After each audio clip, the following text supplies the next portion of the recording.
जिसके कान हो वो सुन ले, जिसकी आंखें हों वो देख ले। ये घटना 2018 मई फ्रांस की है, जहां पर एक 4 साल का बच्चा एक बिल्डिंग से लटक रहा था और वहीं भीड़ में खड़ा हुआ एक शख्स जाता है और मात्र 20 से 25 सेकंड के अंदर वो 4-5 माले की बिल्डिंग को चढ़ जाता है और उस बच्चे को बचा लेता है। एक और शख्स था जो कि इस बच्चे को बचाने की कोशिश तो कर रहा था, लेकिन वो उस तक पहुंच नहीं पा रहा था। और तभी ये शख्स बीच में आता है और इस बच्चे को बचाने के लिए अपनी जान की बाजी लगा देता है। इस आदमी का नाम मोमोडू गसामा है, जो कि एक माइग्रेंट था फ्रांस में। आसपास की भीड़ ने इसके लिए तालियां बजाई और आने वाले कई दिन तक इसकी चर्चा न्यूज़पेपर्स में और वायरल वीडियोस में होती रही। गसामा ने काम भी बहुत ही काबिले तारीफ़ किया है। बाद में जब गसामा का इंटरव्यू लिया गया तो उसने कहा कि मैं इस बच्चे को ऐसे देख करके अपने आप को रोक नहीं पाया। गसामा सिर्फ 22 साल का एक लड़का ही था जब यह घटना हुई थी। कुछ समय बाद फ्रांस के प्रेसिडेंट ने इसके लिए फायर डिपार्टमेंट में एक जॉब ऑफर करी और आज ये एक फ्रांस का नागरिक है।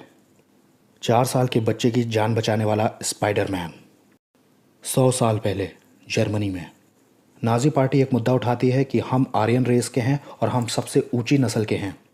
पूरा देश उस नाजी पार्टी के लीडर के साथ हो जाता है और वो ये मानने लगते हैं कि हमारी सबसे बड़ी प्रॉब्लम ज्यूज़ हैं। 1933 में वहाँ की विधानसभा राइक्सटैग में आग लगा दी जाती है और हिटलर तनाशाह बनकर उभर जाता है। वहाँ यहूदियों के लिए और आर्यन नस्ल के लोगों के लिए अलग नियम बनाए जाते हैं। वहाँ लीगल कर दिया जाता है हत्याएं करना, चाहे छोटे बच्चे हों, चाहे औरतें, बूढ़े, जवान कोई भी हों। अगर वो यहूदी हैं तो वो हमारे देश के लिए खतरा हैं, उनका मर जाना ही अच्छा है। अगर सरकारें किसी चीज़ का नियम बना दें, ज़रूरी नहीं है कि वो सही ही हों। आप भी अपनी आवाज़ उसके खिलाफ उठा सकते हैं। चलिए अब 4000 साल पीछे चलते हैं। कनान देश में रहने वाली कुछ जातियां चाइल्ड सेक्रीफाइस करती थीं, यानी कि बच्चों का बलिदान करती थीं। और ये बलिदान एक देवता मोलेक के नाम पर किए जाते थे। मोलेक एक पीतल की बड़ी सी मूर्ति होती थी जिसके हाथ सामने की ओर फैले होते थे और मोलेक के नीचे आग जलाकर इन हाथों को इतना गर्म कर दिया जाता था कि उसे कोई छू भी नहीं सकता था और बाद में इन्हीं गर्म हाथों के ऊपर नए जन्माए हुए बच्चों को रख दिया जाता था चाइल्ड सेक्रीफाइस करने के लिए। और जब बच्चा गर्मी से बुरी तरह से चीखने लगता तो वहाँ खड़े हुए उसके माँ बाप और बहुत सारे लोग वो ढोल बजाते, ताशे, नगाड़े सब कुछ बजा करके इतना शोर पैदा करते थे तब तक जब तक बच्चे की चीखने की आवाज़ बंद नहीं हो जाती थी। और ऐसा गंदा काम लगभग 400 सालों तक चलता रहा और वो सारी कनानी जातियाँ, उनको परमेश्वर ने दंड देने की ठानी, लेकिन दंड आया लगभग 400 साल के बाद।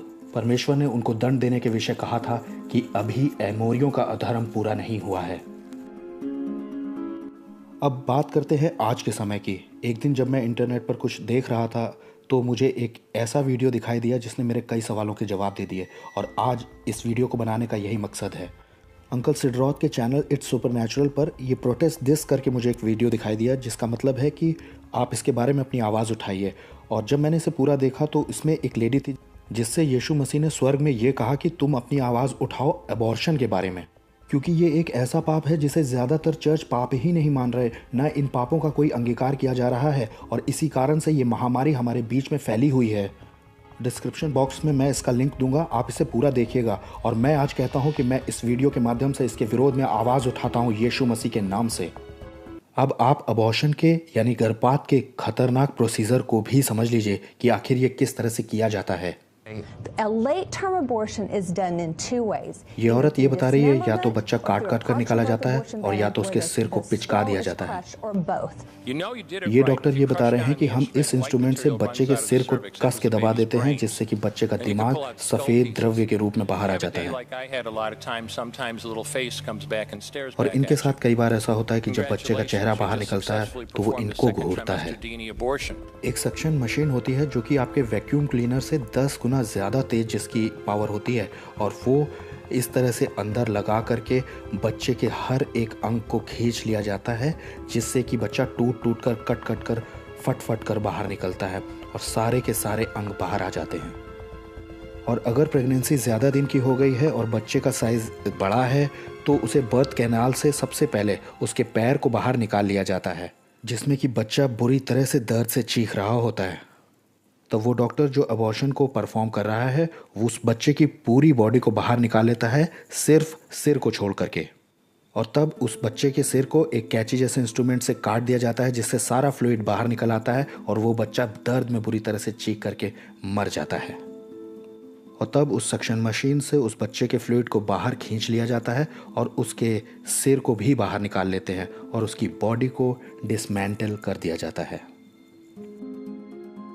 अब हो सकता है आपके दिमाग में ये सवाल उठ रहा हो कि जितनी जल्दी प्रेगनेंसी पता चले उसके तुरंत बाद जाकर के हम ये अबॉर्शन करवा सकते हैं या ये सफाई क्लीनिंग करवा सकते हैं। बहुत से लोग इसे क्लीनिंग कहते हैं। अरे अब वो एक जान है और साइंटिफिकली अब ये बात प्रूव हो चुकी है कि बच्चे में ज़िंदगी तभी आ जाती है जब वो कंसीव होता है। वीमेन की बॉडी के अंदर जैसे ही मेल के स्पर्म्स जाते हैं वो तुरंत कोशिश करते हैं कि वो उस बेड को ढूंढ निकालें जो कि हर महीने औरत के अंदर बनते हैं। और अगर सही टाइम होता है तो सबसे पहला जो भी स्पर्म अंदर घुसता है वो उस बेड को फर्टिलाइज कर देता है और यही वो समय होता है जब जिंदगी बन जाती है। और वैज्ञानिकों ने इस मोमेंट को भी रिकॉर्ड कर लिया है। इसमें एक लाइट फ्लैश होती है और ये इस तरह से होती है। ये वो मोमेंट है जिस वक्त बच्चा कंसीव होता है और यहीं पर उसके हार्ट और उसका दिमाग ब्रेन बन चुका होता है। देखिए इसे, जब एक औरत कंसीव करती है, अभी कुछ ही साल पहले इस मोमेंट को रिकॉर्ड कर लिया गया है, तब एक लाइट फ्लैश होती है इस तरह से। और यही वो समय है जब स्वर्ग का परमेश्वर आत्मा को भेज देता है। बाइबल कहती है कि माता के गर्भ में पड़ने से पहले ही मैंने तुम पर चित्त लगाया है। एक जगह ये भी लिखा है, क्या उसके पास और आत्माएं नहीं थी जो उसने तुम्हारे लिए सिर्फ एक ही पत्नी बनाई? जी हाँ, वही है सब आत्माओं का पिता, ये भी बाइबल कहती है। और ये वो समय होता है जब उस बच्चे का दिमाग और उसका दिल बन चुका होता है, धड़कना शुरू कर देता है, काम करना शुरू कर देता है। शुरुआत के वीडियो में गसामा किसी दूसरे के बच्चे को बचाने के लिए अपनी जान की बाजी लगाता है। और दूसरा, जब हिटलर पावर में आया तो उसने यहूदियों की हत्याओं को लीगल कर दिया था। बहुत सारे देशों में अबॉर्शन लीगल है, लेकिन क्या ये सही है?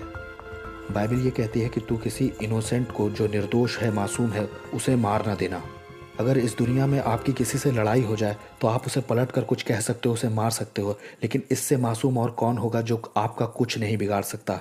एक डॉक्टर भी श्रापित है, क्योंकि बाइबल में एक वर्स ऐसी है कि यदि कोई पैसा लेकर के किसी मासूम को घात करता है तो श्रापित हो। और सब ने कहा आमीन। हर दिन बच्चे के आकार में परिवर्तन आता है और हफ्ते दर हफ्ते वो बढ़ता है। बाइबल भी कहती है कि तू नहीं जानता कि किस तरह गर्भवती के पेट में हड्डियां बढ़ती हैं। ये 5 से 5.5 महीने के बच्चे की है। एक कपल था जिन्होंने अपने मिसकैरेज हुए बच्चे की तस्वीर को जब इंटरनेट पर डाला तो लोगों के दिल रो उठे। ये तो जिनका गर्भ अपने आप गिर गया, मिसकैरेज हो गया, ये वो तस्वीरें हैं। लेकिन मैं आज बात कर रहा हूँ एबॉर्शन की, जो पर्पसफुली सोच समझ कर जाते हैं ताकि एक जान को अपने अंदर से काट दिया जाए। एक बच्चा गर्भ के अंदर जमाई ले सकता है, हंस सकता है, रो सकता है, उदास हो सकता है, खुश हो सकता है। ये एक ज़िंदगी है जो कि एक गर्भ के अंदर पलती है। ये बीज चाहे किसी का हो, लेकिन इसकी आत्मा को बनाने वाला परमेश्वर है। अब एक बहुत ज़रूरी बात पर ध्यान दीजिए। जब आदम और हव्वा ने पाप किया तो परमेश्वर ने कहा कि तुम्हारे कारण भूमि श्रापित है और अब तुम्हें पसीने की रोटी खानी होगी अपनी मेहनत से। और जब उन्होंने अपने बच्चों को ये बताया होगा कि हमारे कारण ज़मीन को श्राप दिया गया है, इसी वजह से हमें ये पसीना बहाकर कमाना पड़ रहा है। अब दूसरी बात, जब कैन ने अपने भाई हाबिल को मार दिया तो परमेश्वर ने उसे श्राप दिया कि अब चाहे तू भूमि पर खेती करे, लेकिन उसके बाद भी तू उसकी पूरी उपज नहीं खा पाएगा। अब सवाल ये उठता है कि जब पाप आदम ने और कैन ने किया है तो उसके लिए ज़मीन को क्यों श्राप दिया जा रहा है? ये श्राप इसलिए दिए गए क्योंकि जब भी हम पाप करते हैं तो उसका असर एटमॉस्फेयर पर पड़ता है, माहौल पर पड़ता है, हमारे आसपास के माहौल पर, यानी कि इस प्रकृति पर। और ये भी एक कारण है उस महामारी का। और ये बात उस सिड रॉथ वाले प्रोग्राम में उस लेडी से यीशु मसीह ने स्वर्ग में कही थी कि पाप तो सभी हैं, लेकिन एक ऐसा पाप है जिसको पाप ही नहीं समझा जा रहा। आज मैं डिक्लेयर करता हूं कि एबॉर्शन एक पाप है जो कि हत्या के बराबर है। पहली बार एक ऐसी बीमारी दुनिया में आई है जो कि सारी दुनिया में फैल गई है। एमोरियो के अधर्म का दंड 400 साल के बाद दिया गया था, लेकिन अब इन मासूम बच्चों के खून का पलटा मनुष्य जाति से लिया जा रहा है। एक बात और, अगर आप किसी मेडिकेशन को लेकर के ये सोचते हैं कि हम फ्यूटस को किल कर सकते हैं और ये पाप छुप जाएगा, तो ये जान लीजिए कि स्वर्ग का परमेश्वर जो आत्माओं को भेजता है उसकी दृष्टि से कोई भी पाप छुपता नहीं।